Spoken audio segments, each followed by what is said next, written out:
anytime you ask someone that is successful in any shape or form, how did you get there? Why are you successful?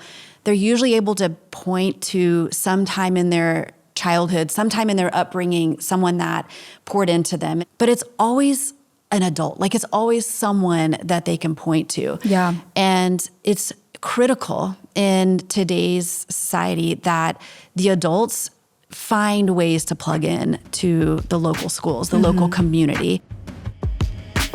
Welcome to the You've Heard It Said podcast. I'm Allie. And I'm Jason. And I thought we would start today's conversation with a question. Okay. Not like a quiz, just a question.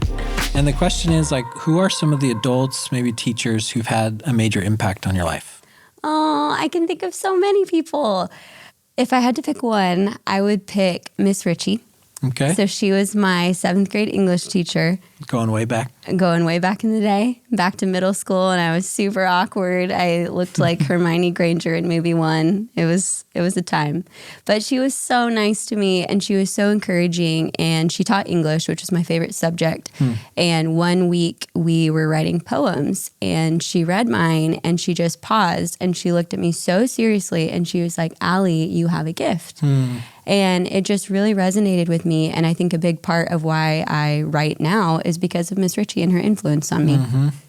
Yeah, there's something about people kind of being able to look at you and say, I believe in you. Yeah. This is a big deal. Who was yours? So for me, I was also thinking kind of while you're talking, I definitely have teachers. Really quickly, I had one teacher, his name was Mr. Liston. Mr. Liston? There was yes. And he taught like history and government and stuff like that. There was one lesson he would teach where he would go in the closet and then travel in time and then come back out. And like, I remember, everything because he invested so much into it. It's really cool. Yeah. I love how in both of our examples, it's like the impact that they had on us. Like they believed in us, they spent time with us. Yep. And I think that's the things that kids remember, like when I think about the kids that I get to hang out with in Life Kids or in times that I've spent time with them, they just feel so valued from people who spend time with them. Yep. That's a really good point. And actually, that's why on today's episode, we're going to be talking with people who spend a lot of time with kids in local schools. First, we'll go and talk with Heather Zacharias, a local principal at a school here in the Oklahoma City area. And then Sam, who's in the Life group, is going to go and try to learn everything that he can from Christy, who spends a lot of her time volunteering in the local schools. Heather, thank you so much for joining us on the podcast. I'm really excited to talk to you today. Thank you for having me. So I remember years ago, we've known each other for a few years now, and I remember serving with you on the weekend, and you were in the process of opening an elementary school in your community, and you had always wanted to start a school or had this dream of opening a school someday, and now we are sitting in a school that you have opened. Yeah. Tell me a little bit about that. Where does your passion for education come from? So I can think back to seeds that were planted in my life. And a lot of teachers, when they're asked who motivated you to teach, they usually connect that to another teacher or maybe a mentor, someone in their life during their school age that planted those seeds. But for me, it was my grandmother. From a really early age, she instilled in me the importance of being a good neighbor. And at the time, I remember thinking, who are the people in my neighborhood? The person to the left, the person to the right. And for my grandmother, a neighborhood wasn't the people that lived adjacent to her. It was everyone. Everyone is your neighbor. And through going to church with her and knocking on doors through other neighborhoods and inviting people to church, I watched her do that. She also took me with her occasionally. And then I also watched her volunteer in schools. She didn't have a teaching background, but she knew that children were important, that if she could plant seeds in the lives of children, that it would be long lasting. And so through that observation of her work with schools and just volunteering and church and knocking on doors, from a really early age, I had this thing inside of me that said, people around you are important, and you've got to figure out a way to plug into the lives of others, not just the people that you see beside you, but everyone. That's incredible. And I love how your grandmother, you said it yourself, that she didn't just view her neighbors as the people who lived like across the street from her or next door, but that it was everybody. And I feel like that's something that we're talking about just as a whole this season, is seeing our neighbors as more than just our actual literal physical neighbors. Right. What are some ways that we can maybe rewire or change our perspective and how we think about local schools and the impact that they're making on our communities? We always need more adults, more people. Anytime you ask someone that is successful in any shape or form, how did you get there? Why are you successful? They're usually able to point to some time in their childhood, sometime in their upbringing, someone that poured into them. And it might very well be a teacher. It might be a pastor. It might be a family member. But it's always an adult. Like, it's always someone that they can point to. Yeah. And it's critical in today's society that the adults find ways to plug in to the local schools, the local community. And there's easy ways to do that. So what are some of those easy ways? Because I hear getting involved in a local school and I'm thinking through, like, what if these kids scare me? What do I do? So what are some of those easy ways that we could get involved in our local schools? There's multiple ways. It is as easy as showing up for 15 minutes and sitting next to a student in the cafeteria and just eating lunch with them. Those conversations are impactful because students are watching, adults are watching. The student that's receiving that support is having their bucket filled. Yeah. And then they leave with this feeling of, that was easy. All I did was eat and talk, which we normally do. It's something that's natural when we come to the table and we eat together. So that's one way. Another way is read a book. We have a school full of easy books to read, and you can show up and read a book to a class. You can read a book to a student. There are students that are in need of a positive adult. The parents are fantastic at our school. They are pouring into the life of their children. They're also working, and they're also plugged into their community, and they're also busy, just like all of us are. Yeah. So it's not just the parents who should be pouring into the lives of children or just the teachers. It's our community. Yeah, I love that. And it reminds me of the saying of, like, it takes a village to raise a child. It sounds more doable than maybe what I had previously thought. Yeah. It is about offering a connection, and it's a positive connection. Students right now in Oklahoma City, across the nation, they're showing up to school with two major deficits. You know, one of the things that we've talked about is, what is a systemic challenge? Students are showing up at school with far less vocabulary than they ever had. They're also showing up with the inability to regulate social and emotional feelings. And the teachers are working toward becoming equipped to provide more opportunities to build vocabulary, as well as build more opportunities for students to learn how to self-regulate and how to interact in a positive and productive way. And so one more connection from an eye-to-eye, a high five, can fill those gaps. Yeah, and I can only imagine the weight that takes off of the educators, because I can't imagine having to show up, having this curriculum that you're supposed to teach, but before you can even open the book to start teaching the curriculum, you have to help get your students to sit down, to focus, to regulate the emotional cues, what you were just sharing about. And I can absolutely see how having one extra person visiting for 20 minutes once a week can help. And a lot of those skills that you just mentioned come with practice. It's not something that is just going to be learned one time from one volunteer, but I think even if someone tried it one time, that it could still be beneficial. Is that true? Absolutely. In child development, the more connections they can make with another adult or another person that is teaching those social emotional skills, the better. The brain is developing those connectors, right? And you do that through interaction. And the more that teachers can see that the community is going to support that work, they also benefit because it adds to the climate of the building, if that makes sense. It adds to the value of the school itself because we see that volunteers are coming. We see that this work is important. So then if more people choose to get involved in their local schools and their local communities, what are some of those long-term impacts that we're looking at as a result of people choosing today to get involved? I think the long-term effect would be that schools would no longer struggle to, one, find teachers, because when you feel valued in the work that you've chosen to do, because other people value what you're doing and they want to help you do what you're doing, you'll stay. Yeah. We won't have teacher turnover rates like we're experiencing across the U.S. right now, because they'll feel value in the work that they do and supported. I think that we'll have students that are better at regulating their social emotional skills, and they'll be more equipped with more vocabulary. They'll be able to communicate more effectively. The administration staff will feel less burden of filling all the gaps. So there are so many trickle effects. It's like throwing a rock into the pond. It's just all these ripples are going to start occurring when more people put value into supporting their local schools. Well, Heather, thank you again for joining us. I have learned so much from you, and I am so excited for our life groups to hear this incredible conversation. Hey, Christy, thanks so much for being here today. Thanks for inviting me.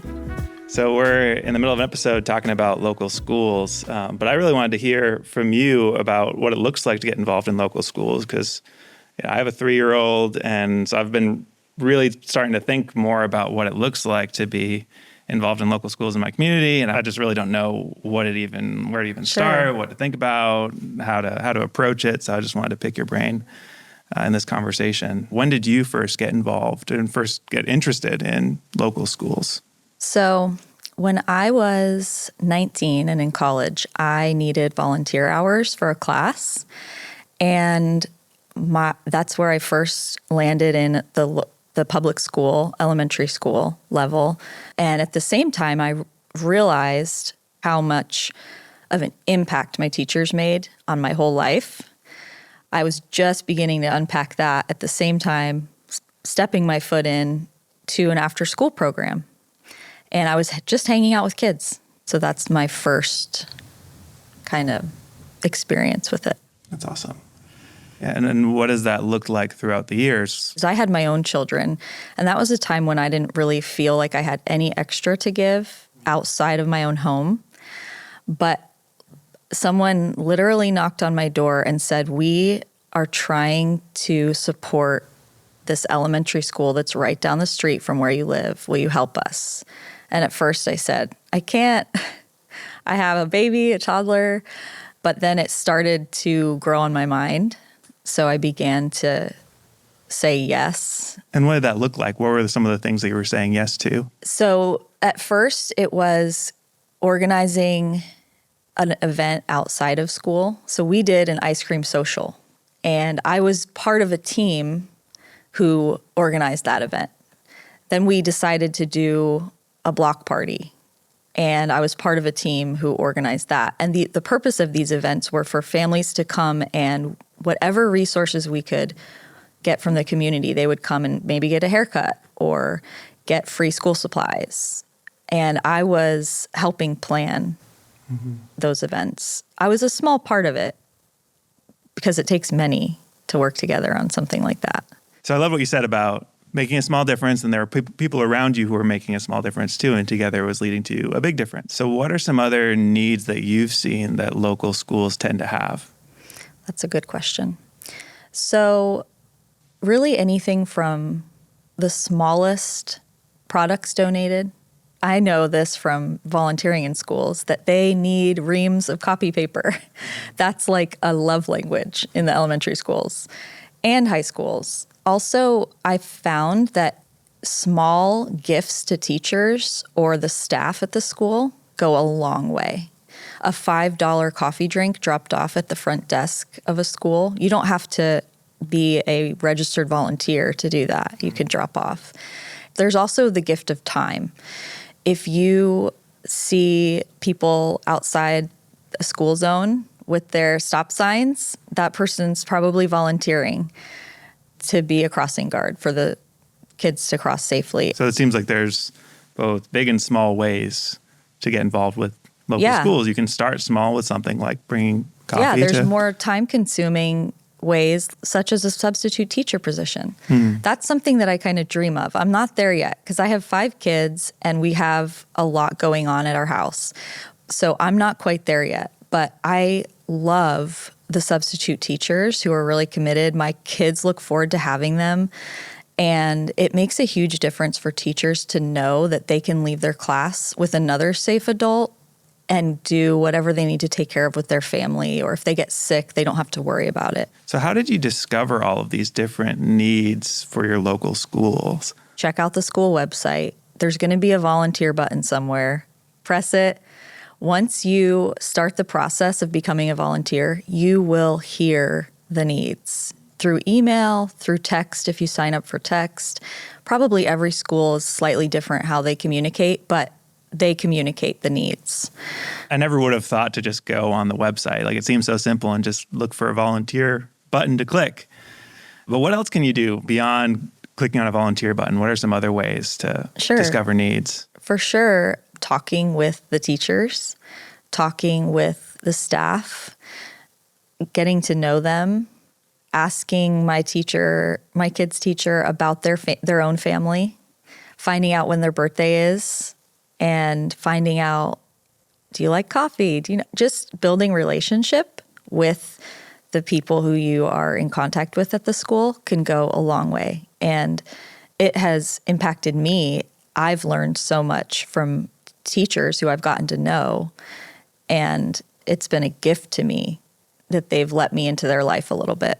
So it seems like a key theme is that it's not complicated. Like, it's simple to find ways to get involved with local schools. It's simple to discover needs. It's just about taking the step. Yeah, it's definitely there. It's present. Your teachers are your neighbors. One teacher who lived in our neighborhood walked her dog to the front of my house during COVID so that her dog could meet my son's dog, our dog. And I just thought that was so extra. That was out of the way for her, but it brought my son so much joy during a time when school wasn't even meeting. Mm-hmm. That's great. That's amazing. So you've been serving local schools for several years. How have you seen yourself change, your perspectives change, your views on your community? How have you seen those change over the years? I think I had never realized what a family a school was. And it has been an honor to be pulled in by teachers and staff at schools. I love how they work together on the inside. There's so much more community happening, and I've been very thankful that my kids are a part of it. And I love that I get to see the everyday different parts of how it functions. Also, I would probably complain a lot more if I didn't see what was really happening, if I didn't experience the warmth when I am working alongside a teacher at a Valentine's party or whatever it is I'm volunteering at. Could be a small thing. I have gone in for a 1-hour celebration with a kindergarten class and come out exhausted. And I think to myself, that teacher has all of those kids for that amount of hours, whether it's 6 hours or 7 hours. So I think I've become more appreciative of what they give. And I see that it has to be a calling. So for someone like me who's thinking about, interested in getting more involved with local schools, what advice would you give to someone like me? I think I would say you're on the right track. I love that you're asking about local schools. And it's a safe place for lots of kids who will benefit from any small or large thing you decide to donate or hour to give. I think I would also say there's lots of ways to get involved. And so go with something that is true to you in that season. And as your kids are going into school in a couple years, think about what makes sense for you to give and give there. And you don't have to say yes to everything to say yes to one or two things. Start small, get your feet wet, see where it takes you. Thanks so much for being here today, Christy. This has been such a helpful time for me to process what it would look like for me to start getting involved. Thank you so much. Well, welcome, Sam. Thanks for joining us. So what did you learn from your conversation with Christy? Yeah, it was a great conversation. A couple of things that I learned is that it's just so simple to get started. And it can be as easy as going on a school website and finding a button to click to volunteer, or just starting a conversation with someone. Really, no matter how much time you have, there's ways to get involved and make a difference. Mm-hmm. This is a theme that we are starting to hear. Is it usually has something to do with people and starting a relationship, and it doesn't need to start out like a big thing. I'm thinking about my own relationship with local schools. We have kids in local public schools, and just this last few weeks, we're wrapping up a season of soccer, and I was on the field there, and I had paid my entry fee, which I sometimes feel like this is my this is one of my contributions to the schools, is just to like pay to come into this game. I knew that the person standing next to me was a teacher, and I asked him like something that people could do if they wanted to like be a good citizen of a local school. And he was like, one word, volunteer. He's like, it doesn't even matter what you do, just volunteer. And then what I didn't know is that the person standing next to me was one of the associate principals of that school. Wow. And then his answer surprised me a little bit. He said, yeah, volunteering is like really helpful, but even easier than that is just like think highly of us. Just trust that we are doing our best. We're working hard. We're well educated. We know what we're doing. If you see something in the news that's kind of negative, it's in the news because it's not normal. That doesn't normally happen. Yeah. And if you would just kind of trust us and humanize us and believe we're doing the best, that's going to help us a lot too. Good. I love that you shared that, because in many ways, teachers are doing the things that Jesus taught all of us to do, right? Like one of the first verses that my 2-year-old has learned is Matthew 19:14. And the way that he says it is he'll go, Matthew 19:14. Jesus said, let the children come to me. And it's true. That's what great. Teachers are doing. That's what's happening in these local schools. And so when we get to impact those, it's really the kids that we get to help feel valued and important. And so when we know their names, it feels so honoring to them. And so that's something that we all get to be a part of. So in your conversations this week, just spend some time asking each other, what are some ways that you can impact the local schools in your community with the resources that you have? Yeah, I think that's important, is starting with what you have. It can be $5 to get into a game. It can be 15 minutes of your time. And then remembering, like, who are we impacting? Yes, the teachers. Yes, the schools. But it's kids. This is our future. And I think it's worth our time. Thanks so much for joining us for this week's conversation. Next video, we're going to explore how to love our neighbors who are experiencing homelessness and food insecurity. So if you want to check it out, click right here.